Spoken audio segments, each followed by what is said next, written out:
Christine, Christian, je vous laisse la parole. Eh bien, salut Christian, je te remercie d'avoir accepté de nous parler de tes romans dans un moment où on est bien sûr confiné, mais également d'une façon un peu particulière, puisqu'en fait, comme tout le monde, beaucoup le savent, moi j'habite à Marseille, mais il semblerait que tu habites quand même assez loin de nous. Alors, dis-nous tout. Alors, dans un petit coin tranquille, surtout en ce moment, dans la périphérie de Toulouse. Est-ce que tu pourrais nous parler en fait de toi, de ton écriture, du pourquoi tu écris et peut-être comment tu écris? Alors, c'est un peu compliqué parce que j'estime avoir eu plusieurs vies. Alors, j'ai été marin, j'ai été électronicien, prospecteur sismique, informaticien, ingénieur de développement. J'ai été chef responsable de service dans une société américaine pendant plus de 20 ans. Alors, on n'entrera pas dans les détails. Ça serait un peu compliqué. Quant à mon envie d'écrire, disons que j'ai toujours été un imaginatif et un rêveur, et que j'aime en outre faire partager mes rêves, en faisant en plus passer une certaine vision des choses à mes lecteurs. Alors Christian, tu n'es pas un bleu, hein, tu as déjà été interviewé par Bob Boutique lors de la première version d'Actu TV, il y a de cela quelques années si je ne m'abuse. Tu as fait beaucoup de bouquins, de la science-fiction, du roman historique, peut-être un peu d'Ichronie, enfin tu vas peut-être nous en dire un peu plus. Alors, combien as-tu fait de bouquins et est-ce que tu peux un peu nous en parler s'il te plaît? Alors j'ai publié donc 6 romans chez Chloé Délices, donc 3 romans d'anticipation, dont un space opéra de 600 pages, et 3 uchronies. Alors on entend par là un voyage temporel, avec un voyageur qui, par ses maladresses et révélations, fait bifurquer le cours de l'histoire. En fait, ces 3 romans, ces 3 uchronies, font partie d'une trilogie et se suivent avec les mêmes personnages. Alors nous venons de voir ton trailer, j'aimerais que tu nous présentes ta trilogie. Parce qu'en fait, il y a eu donc un premier volet, Mon amour à Pompéi, un second volet, Le dilemme de Trajan étant le troisième. Alors non, parce que je crois qu'il faut savoir s'arrêter avant de fatiguer le lecteur. Et je pense pouvoir m'appuyer sur l'exemple d'auteurs bien connus qui ont cru pouvoir surfer trop longtemps sur leur premier succès. Alors le premier tome de la trilogie, Mon amour à Pompéi, c'est l'aventure d'un juge d'instruction tombé amoureux d'une très belle Pompéienne découverte sur une très vieille gravure sur bois. À la suite de circonstances dans le détail desquelles je préfère ne pas entrer, il réussit à la rejoindre à Pompéi, où il arrive 2 mois pile avant l'éruption du Vésuve. Alors, bien entendu, lui sait ce qui lui pend au nez, alors qu'elle l'ignore.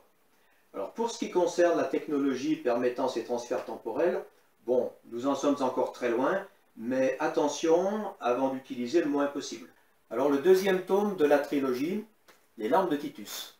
Alors, nos 2 héros se retrouvent cette fois-ci dans la Rome de Titus, donc, peu après l'éruption du Vésuve, et vont être mêlés à des événements plutôt dramatiques, comme le second grand incendie de Rome, aussi dévastateur qu'avait été l'incendie mieux connu sous Néron, et puis cette fameuse peste dont les contemporains ont parlé, et qui, selon les historiens, n'avait en fait rien d'une peste, mais on pense qu'il s'agissait plutôt de maladies comme le choléra ou la fièvre typhoïde, ramenées dans Rome par les réfugiés du Vésuve. Alors le troisième tome de la trilogie, Le dilemme de Trajan, alors nous nous retrouverons à nouveau à Rome, mais cette fois-ci sous le règne de Domitien, qui vient de succéder à Titus, son frère. Et puis, certains personnages feront un petit tour par Antioche, une merveilleuse ville de l'Antiquité. Et puis, après s'être un peu perdus dans le labyrinthe temporel, nous nous retrouverons à Nicomédie, pour aller voir un peu ce que fabriquait Pline le Jeune, devenu gouverneur de la Bithynie, et sa femme Calpurnia. Alors, Pline le Jeune était un grand ami de l'empereur Trajan. Il recevait de celui-ci des directives avec lesquelles il n'était pas toujours d'accord, ou du moins qui lui posaient un cas de conscience.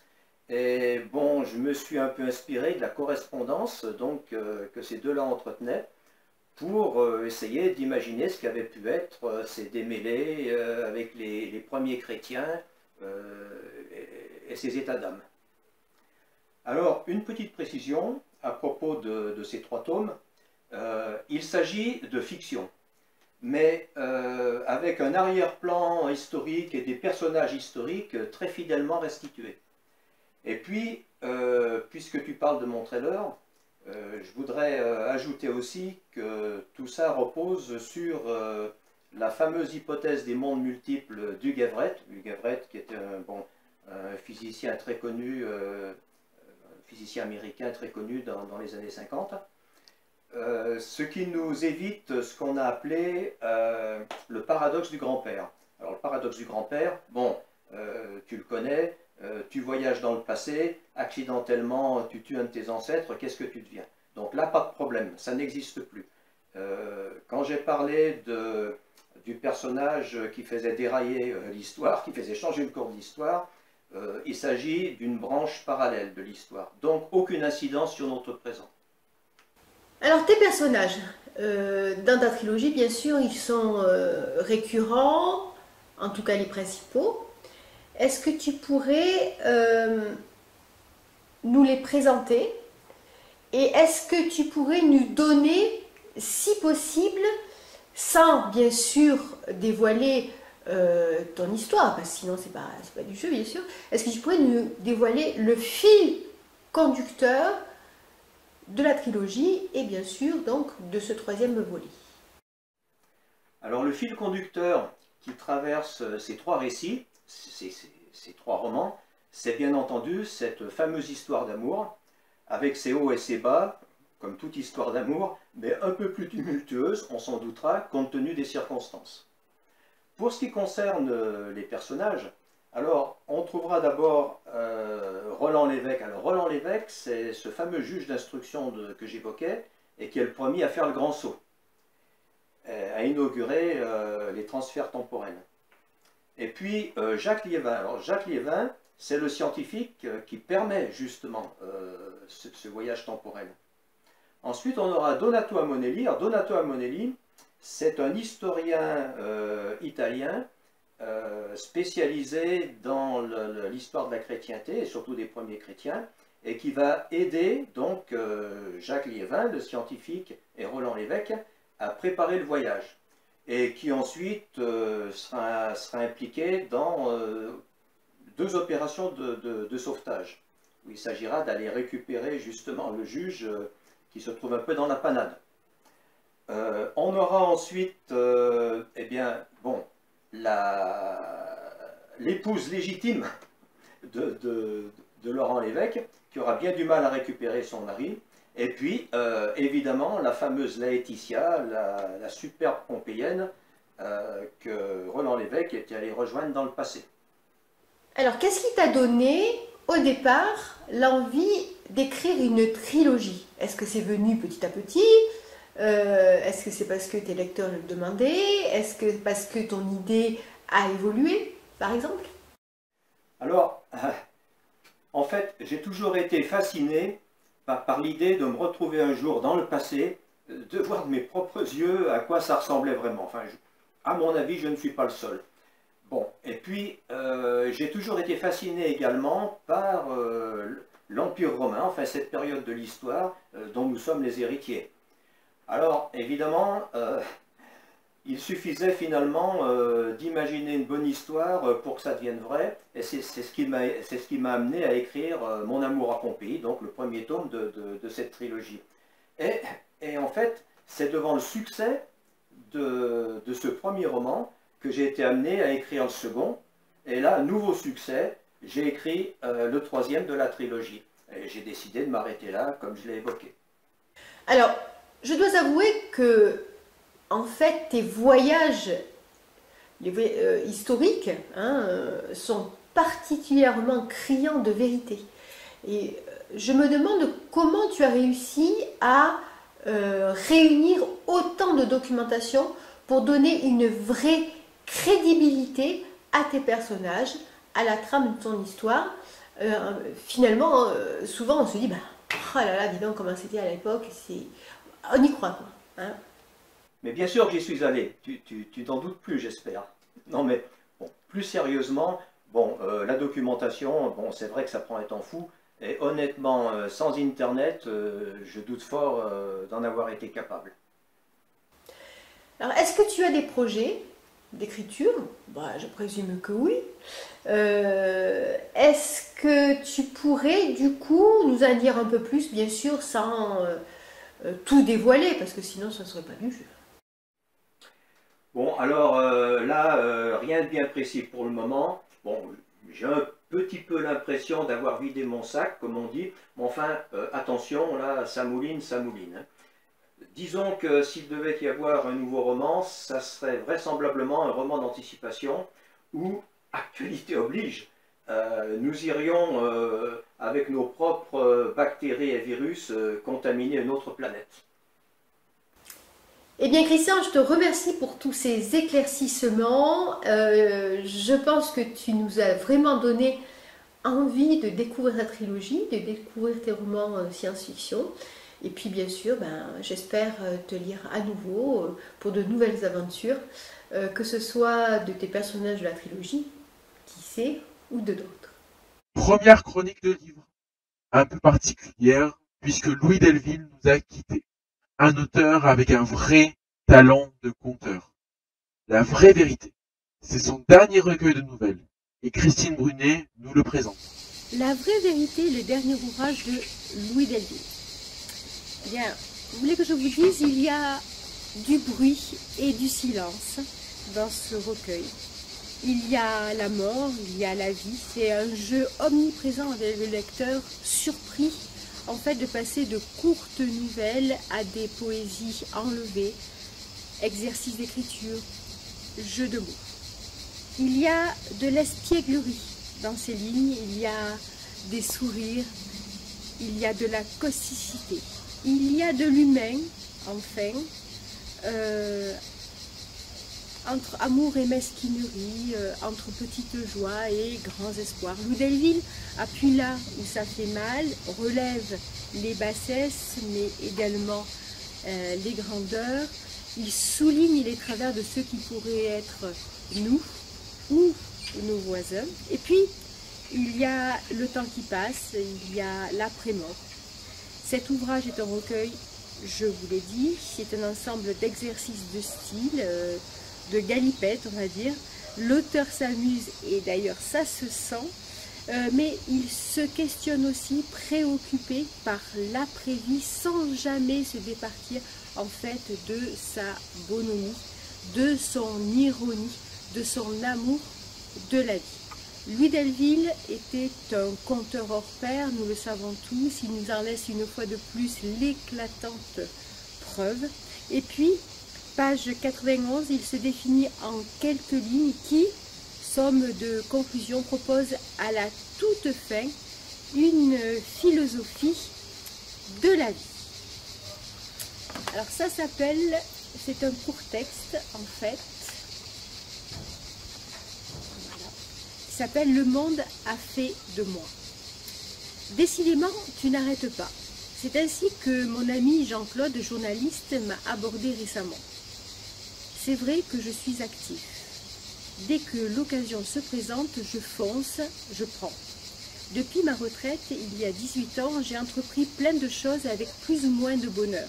Impro théâtral avec des résultats mitigés, mais une impressionnante liste d'amis et d'amis plus jeunes que moi, évidemment. Le conte qui m'a fait découvrir l'écriture et la solitude du conteur face à son public. J'aime cette sensation de savoir tout ce que je vais raconter. C'est grisant de voir les gens se poser des questions et de connaître les réponses. Il y a aussi le chant choral où chaque choriste n'est rien sans les autres, mais où les autres ne sont rien sans moi. Il y a l'écriture enfin qui me permet de laisser aller mon imagination où bon lui semble, sans barrière, sans tabou, mais en ayant toujours en tête cette phrase « Soyez celui pour qui quelqu'un a souri aujourd'hui ». Librairie La Traversée, vous connaissez dès à présent. On vous en parle tout le temps. Hein, dans le cadre de notre partenariat, encore merci au libraire, Edmé de Havé y a interviewé Mohamed Sridi dans le cadre de sa toute nouvelle chronique, Le Salon d'Edmé. Qui est-il? Il en a eu assez de la vie en laboratoire, sans contact avec les sourires des gens, et a opté pour la vie itinérante d'un accompagnateur de train. Et les levées du jour, les prairies saupoudrées de givre et voilées de brume au matin, les vaches frissonnant dans la fraîcheur, les couchers de soleil, les gaz endormis, les trains rutilants et tagués, les quais baignés de pluie. Tout ça est capturé par son œil et sa caméra. Mais pas que. Sa curiosité et son émerveillement le conduisent à tous les enchantements quotidiens. Et le succès de ses expositions le disent bien haut. Il a du talent et la gentillesse pour le partager sans pédanterie. Edmé, à toi. Bonjour Mohamed. Bonjour Edmé. Nous sommes à la traversée chez Bernard Quiquez. La traversée qui a fêté ses 5 ans il y a 2 jours. Bernard un peu plus quand même. C'est le libraire Bernard.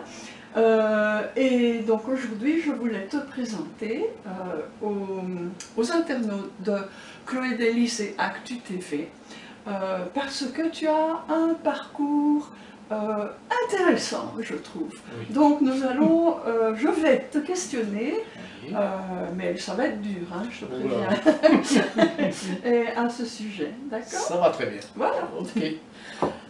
Alors Mohamed, donc moi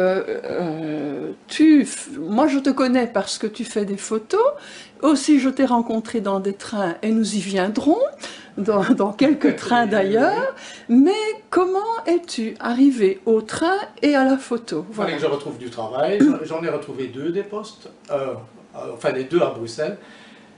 Pour le premier, ben, c'était très bien, mais j'aurais dû rester à Bruxelles définitivement. Et le deuxième, ben, c'était devenir accompagnateur. Et comme j'aime bien le contact avec les gens, je me suis dit, ben, je vais en profiter pour faire de mon métier et de mon plaisir de parler avec les gens, etc. Ah d'accord, accompagnateur Voilà. de train. Accompagnateur de train. De train, Voilà. oui. C'est comme ça que ça marche. D'accord. Voilà. Et oui, d'ailleurs, tu es le charmeur des trains, parce que tu es pareil, toujours pareil. photographié avec Ah ben, plein de dames. merci. Et ce travail, comme tu fais un shift qui est matinal, Moi, je très commence matinal, très tôt, oui. Très tôt. ça te laisse le temps.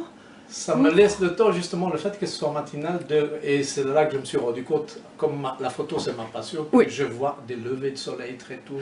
Toutes les saisons sont un peu différentes, et je vois des couchers de soleil, je vois des matins Des brumeux, gelées du et matin. voilà, exactement. Alors quand mon travail est fait, j'en profite de temps en temps pour faire quelques photos pendant mon travail, ou Oui, pendant les intervalles entre 2 trains, etc. oui. Tu nous as parlé des photos que tu as le bonheur de prendre dans le cadre de ton travail, métier oui. d'accompagnateur, de charme et de train, on va dire. Mais bon, il y a aussi alors celle que tu fais en dehors de ça, dans ton temps libre. Donc notamment, j'ai vu, je suis venue déjà à 1 ou 2 expos, hein, de toute Oui, façon. Mais j'avais vu, ça je ne les ai pas vues en vrai, des photos de ta fille que tu as prises en studio qui sont oui. absolument magnifiques. Ouais. J'essaye là de refaire un petit peu, souvent d'ailleurs avec elle, des tableaux de peinture. C'est ça, Des oui. tableaux de peinture à les remettre en photo. quoi. Oui, Voilà. j'ai vu, et puis c'est magnifique, et avec le moyen du bord, il y avait Oui, un oui, plissé, non, il y a- une coiffe en c'est plissé. une coiffe qu'elle a fait Oui. elle-même avec du papier, Oui, oui. voilà, des choses comme ça. Ah oui, non, Ouais, c'est ouais. extraordinaire. Est-ce que tu as suivi des cours, ou bien c'est venu comme ça tout seul ou... Au départ, je faisais ça tout seul. Et puis à un moment donné, je me suis dit, vraiment, moi, je ne voulais pas rester dans les règles. Je voulais être hors des règles. Mais pour être hors des règles, il faut les connaître. Donc je me suis dit, il faut prendre des cours. J'ai pris pendant des années des cours chez Pivi. Pivi, oui. Et puis, voilà, quand je connaissais bien la règle, je me disais, je peux l'éviter. Mais je la connais, donc je garde une trace de cette règle. Ah, ok, Une toute oui. petite trace, mais qu'on ne voit pas sur la photo. On joue souvent à 1 tiers, 2 tiers sur les photos. Oui. Je ne le fais pas toujours. Donc D'accord. ça dépend. Voilà. Oui. Nous arrivons à la fin de cette présentation d'un artiste, donc photographe, accompagnateur chemin de train. De train, oh oui. Et voilà, c'était Mohamed Sridi, parce que je ne sais même pas si je dis ton nom. en Si, fait. c'est bien. Non, je ne pense pas, je ne sais Non, plus. voilà, enfin c'est Mohamed c'est pas grave. Sridi. Ne pas oublier, région verviétoise en général, Voilà. Welkenraad, plus exactement. Ouais. Voilà. Exactement, voilà, Ouais. parce qu'on est précis chez nous. Et ben voilà, mais au revoir et merci. Ah ben, c'était un Merci de plaisir, t'être merci dérangé. Edmé, merci beaucoup. Voilà, Voilà. merci.